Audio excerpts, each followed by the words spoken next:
সম্প্রীতির বার্তা দিয়ে হজ থেকে ফিরে আসা 9 জনকে সম্বর্ধনা জানালো তৃণমূল কংগ্রেসের কর্মীরা।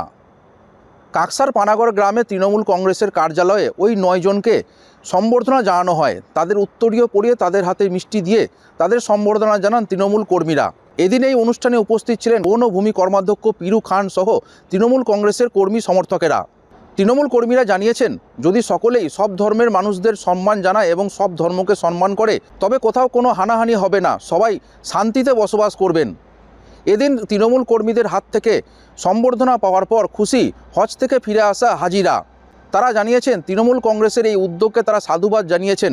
দেখুন, আমরা যারা তৃণমূল কংগ্রেস করি, আমরা সব ধর্মের মানুষকে শ্রদ্ধা করি, সব ধর্মে আমরা বিশ্বাস করি।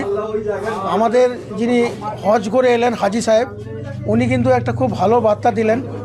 ওনাকে যখন বক্তব্য রাখতে বললাম, উনি বললেন যে আমাদের হজরত মোহাম্মদ সাহেব যিনি ছিলেন, উনি শুধু মুসলিম ধর্মের হজরত মোহাম্মদ ছিলেন না, উনি মানব জাতির কল্যাণের জন্য হজরত মোহাম্মদ ছিলেন। উনি সর্বদাই ওনার উদ্দেশ্য ছিল যে মানব জাতির কল্যাণ হোক। সেই উদ্দেশ্য নিয়ে যারা ওনার দেশ থেকে হজ করে এলেন তাদেরকে ছোট্ট একটু সম্মান দেওয়া এবং আগামী দিনে যাতে ওনাদের হাত ধরে সমাজে সুন্দর একটা বার্তা যায়। আমরা যে দলটা করি সেই দলটা হচ্ছে সব ধর্মের মানুষকে একত্রিত হয়ে নিয়ে যাওয়ার জন্য। আমার বন্ধু, আমার কলিগ, আমার যাই বলুন, সাগর পাঁজা হিন্দু ঘরের ছেলে, কিন্তু হাজি সাহেবকে উনি নিজে উত্তরীয় এবং মিষ্টি দিয়ে সংবর্ধনা জানালো। এইটাই ভারতবর্ষের ঐতিহ্য, এইটাই ভারতবর্ষের কালচার। আমরা এই ভাইচারাটা রাখতে চাই ভারতবর্ষে। আমাদের যতজন আর কি মক্কা এবং মদিনা শরীফ গিয়েছিলাম, সে সমস্ত যাত্রীদিগকে ডেকে অভিনন্দন জানাবার জন্য পিরু খান সাহেব নিজের অফিসে ডেকেছিলেন।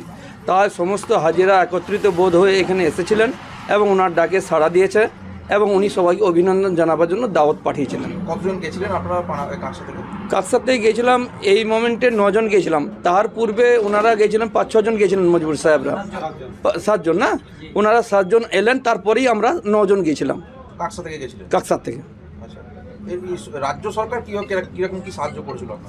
দেখুন, রাজ্য সরকারের এখানে কোনো বিষয় এখানে ইস্যুও নেই, তবে রাজ্য সরকার আমাদের কোনো অসুবিধা হতে দেয়নি এবং কোনো সুবিধার দিক দিয়েও নেই।